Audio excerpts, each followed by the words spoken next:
Hi there, this is Struppi, and today I would like to dive into some thoughts I had about the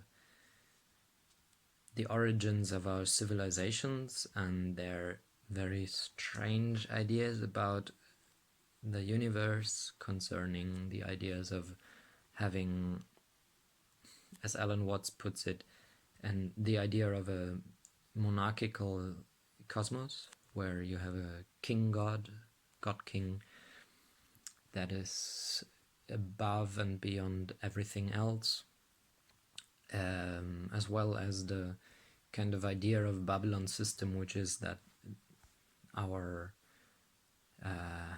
cosmos is actually, or space without time is actually cubic. So today I would like to show you some thoughts I had about that. Sorry for just forgot to get one more thing for this idea for this presentation. Alright, so now I got them all together. So I'm gonna switch the camera again and we're gonna look at this. First of all, I do not want to hurt anybody's feelings with this. Alright, so I appreciate the value of these things to many people that I'm going to talk about right now, and I just want to look at them from maybe a different vantage point and look at what they are and what they represent, and just ask some questions about that. Alright, so now let's dive into that. So, looking at civilization, at the very heart of it is what I would like to identify as Babylon system, or maybe human nature's shape, the shape of what we consider human nature, as opposed to what nature is using as shapes. And that has to do with this beautiful transform here, which can take a lot of shapes. I can't even hold it up by myself with one hand, but you can see this resembles a cube. Now, to actually stabilize it as a cube or anything else, I would need to put in some diagonals. I've been going on into that on another video where I deconstruct 3D space. Here's one thing it can do. Now that's something else entirely, because it's one of the layers of space-time, which is hexagonal or triangular. Both are the same in a way. Triangles are what hexagons are made of, and the hexagons always come back to creating triangles anyways. So this is maybe a little more valid as an actual shape or embodiment of space-time. Like this, it's two four eyes that come together, and they could either be put together like in here, where you have the kind of a positive space with an inside, or like here, where they come together more like a negative space-time, where you have an actual center sphere here, and there's no space in the center of that. This is a vector equilibrium, and I figured I'm still looking for a way to make it from tetras, make a tetra vector equilibrium, but what I figured is you can actually make an octa vector equilibrium. So in the center of this thing there's an octa surrounded by 6 in a plane and 12 all around. So this is one of the ways that the isotropic vector matrix of synergetics displays the fractal nature of nature. i.e. this is a very big thing already, and all the center points of these 12 plus 1 vector, octahedra, or I call them octops, or 8 eyes, all of those center points are exactly related to one another, like the 12 points or spheres that make up this vector equilibrium. So these spheres could be these these octops. Anyways, why am I talking about this? I've been thinking about the pyramids, or more precisely, the pyramids of the ancient civilizations, and the way they come together and work with their perception of space as cubic and the cosmos as a hierarchy, where you actually have a top inhabited by the king or the god or whatever. Sometimes it's the same thing, sometimes it's different things, but this is essentially the prototype or the archetype of the pyramid as we find it around the world. Base is square and the sides are triangles, more or less, and there's a top here and a big large bottom down there, and this is essentially half of the octops here. Now, in my mind, looking at this, cutting the octops in that way, of cutting it in that square, kind of takes away the entire rational relationships of it, because I don't have the complete one made of straws at the moment right handy, but you can see this is a complete corner of the octops, and you don't really see that square, which is also, you could find this as half a square. You don't see that going through that corner. Actually, there's another square here which is kind of the same thing as the sides of the cube, because the cube is the dual of the octops. But you see that connection of that perceived square doesn't go through, because the whole thing is made up of triangles, actually. So cutting it this way kind of takes away the integrity of the thing, and it gives you that kind of square idea of having a hierarchy with a top and a bottom. Now, if I took a higher frequency of that octops, see here, with this one, it's a different size, but it's the same principle. With this, you see, okay, if I cut it up like that, if I look at it like that, the entire thing, maybe I put it in this way so it's got less light coming from behind. If I look into this from that perspective, what I see is it's all squares, all the squares in there, and crosses and all these rectangles. Those rectangles come from precision, because that's kind of the way that moving bodies interact, and they work on one another with a precisional offset of 90 degrees. That's why we have so many of these around in the world, but that's a topic for another day. Yet cutting off the tip of this, actually even considering putting it on that point, it's kind of weird, because like this it just falls over. So the natural resting state for this body in relation to the earth that we're living on would be sitting on one of the eyes and not one of the tips. So how do we end up, everyone, looking at this as a pyramid, half of, or two pyramids sitting on one another. Actually, that has to do with the shape that we find hanging around there, which is called the Merkaba in some traditions. You could call it a maybe a double tetra or a stellated octa or whatever. I got it right here. Now,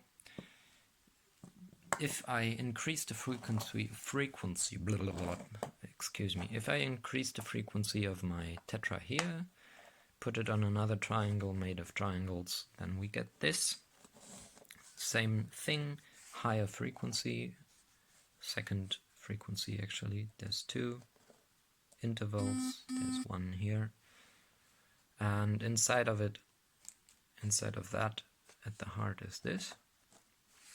Now to complete that, we could add on more 4 eyes on these open eyes of the octa, and we get that. But this does not want to sit on that point. See? It falls flat on the side. And this is where we get the cube, because the cube connects these outer 8 corners. Actually, those 8 corners have something, most likely have something to do with the octet rule of the chemistry, where molecules always want to have 8 electrons in their outer shells, and then they are happy and stable. So this is a very stable kind of piece of space-time. And actually, looking at it from the perspective of a volume, if this is my volume 1, then this is 2 times 2 times 2, give you a volume of 4 times the small one, plus 4 in the center, gives you 8 together. 8 is 2/3 of a dozen. And now completing this with another 4 eyes gives you a dozen. So this has a volume of a dozen, which is neat, because a dozen always points to being something complete. Yes, so this thing has a volume of a dozen, and it rests on that 4 side thing, you know, it doesn't sit on a top, on a point. I could take away one of these points, and then we could put it sitting back on that eye, like this was, happily sitting on that, which is neat because it's not gonna be shaky. It could fall over, yes, but it won't shake because it's got 3 points to support it. Now, adding that adding that point, adding that point back on, getting back to the heart of the cube, what we find is, now if I'm sitting in a room like I am right now, which is a pretty much conventional kind of a cubic room, it's not really a cube, but more a box, you say in English, which is kind of still consistent with the idea of cubes. But you find these tetras in here, they give you the diagonals of the cube, the face diagonals. And sitting right in the center of the cube is that octa, still the heart of the cube, right? So in every single house, in every single room that we conceive as a cube, the octa in the center is sitting on that point. It's sitting on the tip, right? So the horizon of it, or the equator that is horizontal is a square. And this is a very strange setup, because in every other way these structures want to be sitting on the triangles and resting on them. And now, actually, I did not make that model. I got it here on my side and there on the straws. I could have made it from the little magnets too. Please bear with me, I'm gonna try to get something untangled here. I'm sorry, I could have prepared better for the way this video developed, but I'm kind of going with the flow here, as I always do. Just following the Zen sense. Okay, so now what is this?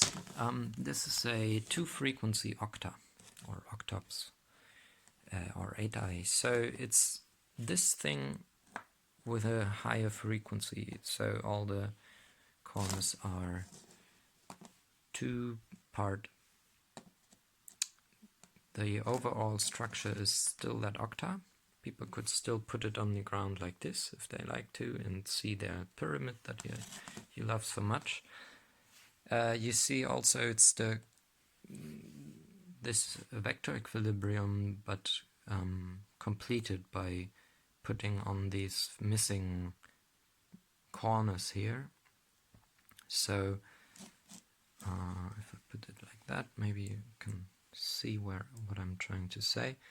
If you complete that vector equilibrium, it will give you this shape of the 2-frequency octa, which to me is one of my very favorite to play with. Also to try to make houses, because it's a lot of space with a very small number of pieces, much less than if I were to get more space out of it by using the icosa as my starting point, as all the geodesic spheres do, geodesic domes. Instead, this is a more, I think, unconventional shape for making houses. I've seen someone in Austria make one that is again sitting on the top, on the tip like this. But having it like that is really unconventional, I think, which is strange, because what I realized, among other things, is if you cut it open, you can cut this open in that plane, not in the square plane as the pyramid would have you, but in that hexagonal plane here, which is the same plane as the triangular rational space-time planes that make up this thing. You could cut it in 4 ways. We take this, and if I did that, I'd end up with this kind of a structure. Now, with this, if I put it on the ground like that, I don't actually need that center point here, because all the rest, in the moment when you put it on the ground and the hexagon is supported by the ground, the rest can support itself. If you take it off the ground, you can unfold, you can fold it up. But like this, it's a structure that consists of, you see, 1, 2, 3, 8 eyes, and 1, 2, 3, 4 eyes in the center. So this is a lot of space just to put it like that, because you see the base area of that is a hexagon, which is, as we know from our friends the bees, the most effective use of space, because you get most out of it with taking the least from the surroundings. It's that balance point where you get as much as you take, or maybe you actually get more than you take. And sitting on the ground like this is something I made the structure already in a big, so the corners would be 3 meters long without the nucleus. Beautiful, made of wood, and great structure, just connected with ropes in the corners. But yeah, what I wonder is why didn't the ancients pick this kind of a structure for their pyramids? Why do they take this one, which orients the 8i in exactly the same way as it is sitting inside of a cube that is resting on a cube face, on a square face. So this is what we are used to, you know. This is the way that the room around us, the space around us, most often is oriented. No one comes on had ever had the idea to make a cube room that rests on a point like this, where the interiors of the tetra and octa inside would be rational and sitting on the ground in their way. So the ancients had this instead. They said, okay, our hierarchy says the pharaoh or whoever, god or whatever, they are sitting on top here, or humans are sitting on top above all other life. And there's always that kind of, the man is sitting on top of the rest of the family. The husband is the head of the farm and the home and all the other domestic animals, including the domesticated people.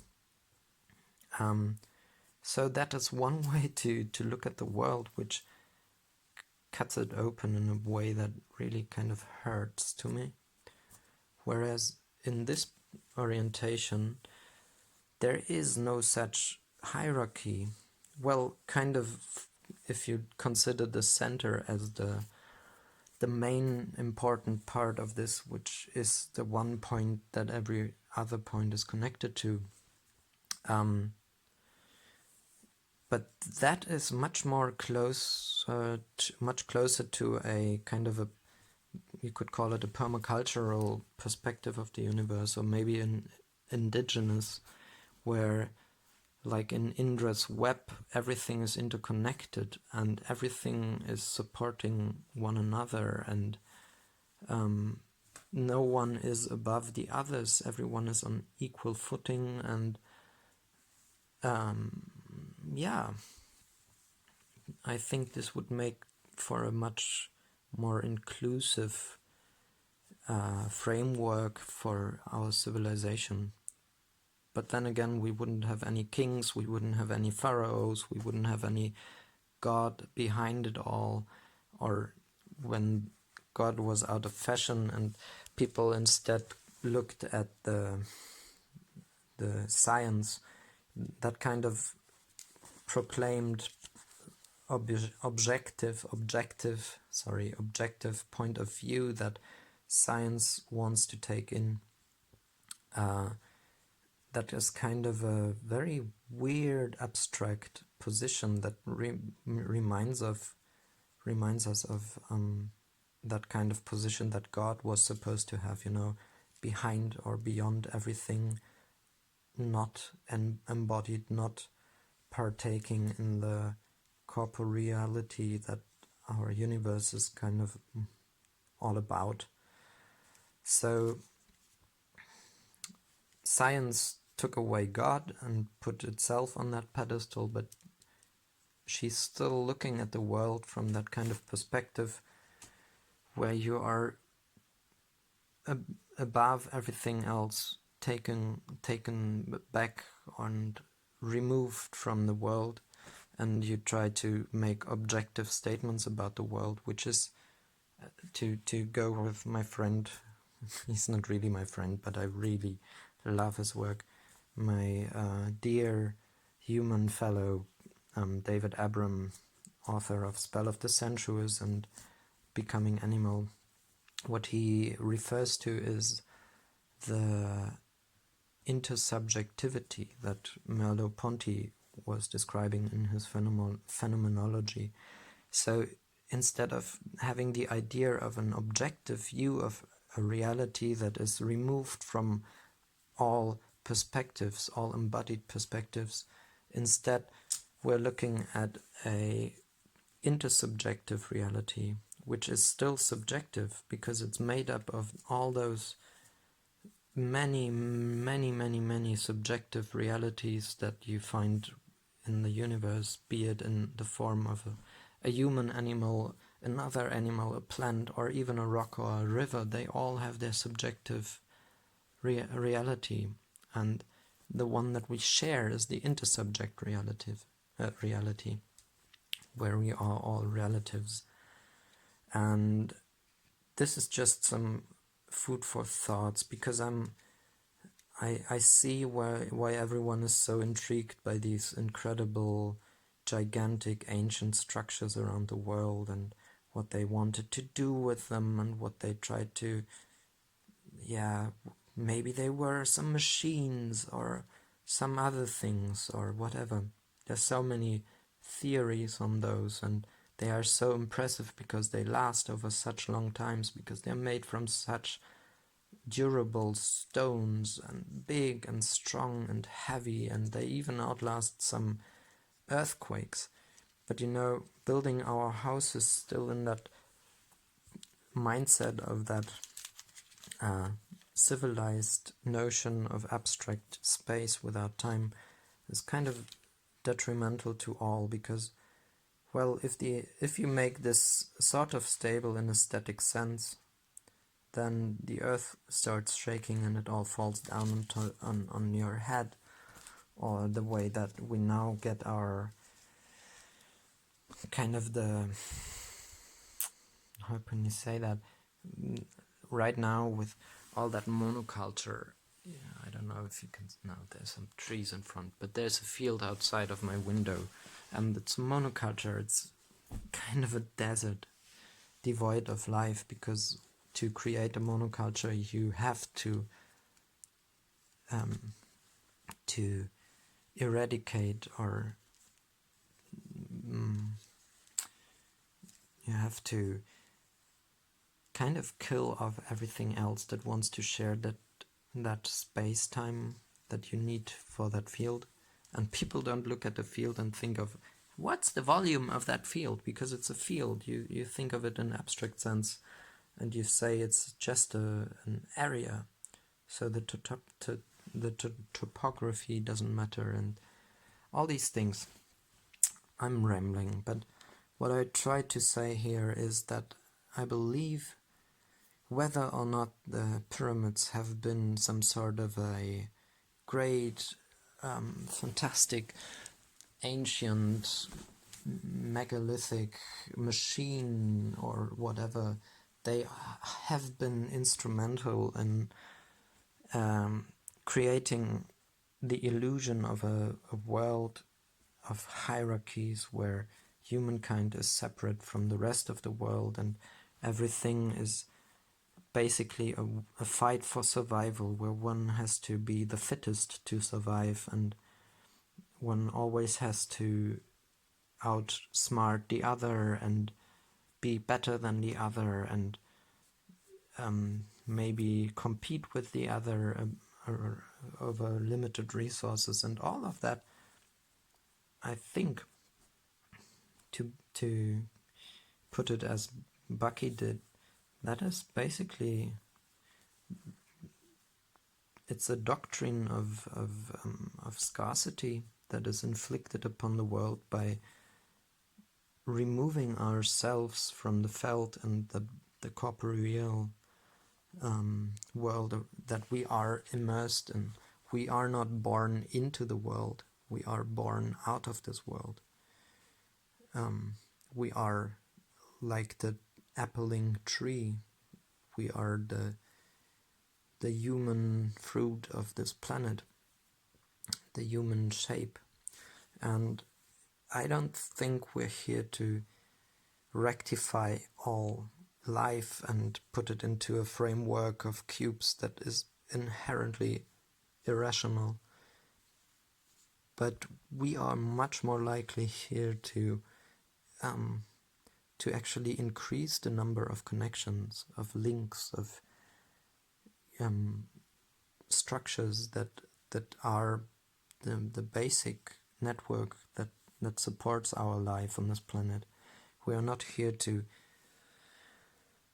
make it all smaller, but to make it bigger, but not in a way of ever-growing profits and stuff like that, but instead of ever-growing interconnections and interdependencies and resilient support between structures.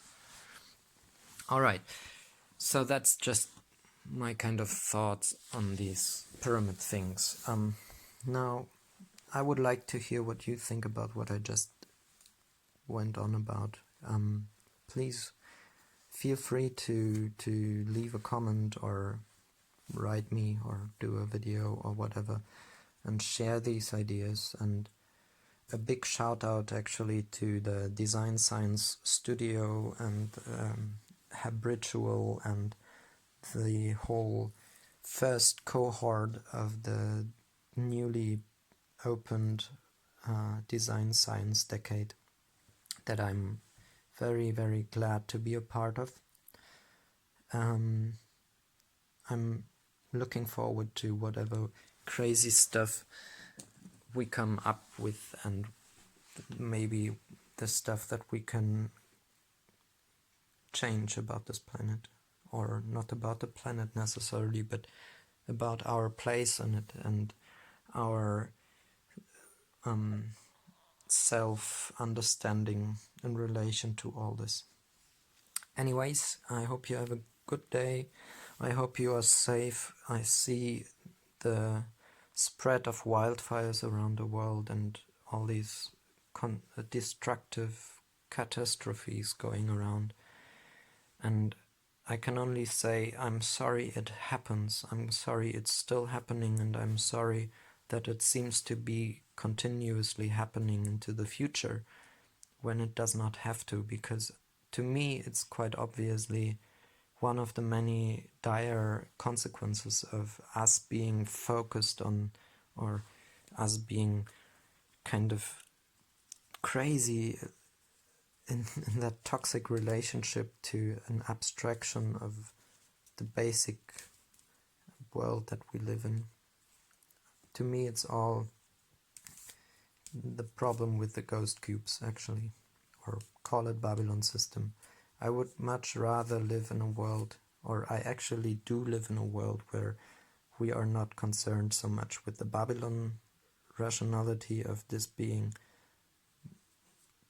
the rational edge of a cube of space, but with roots culture, where you actually emphasize the root of the square, which is the rational part, being the root, the actual edge of this thing. So yeah, this was a long talk. I don't know if you actually listen to this. I hope you do, and I hope you find it maybe inspirational or not. We'll see. Have a good day and take care, and love be with you wherever you go. Ciao.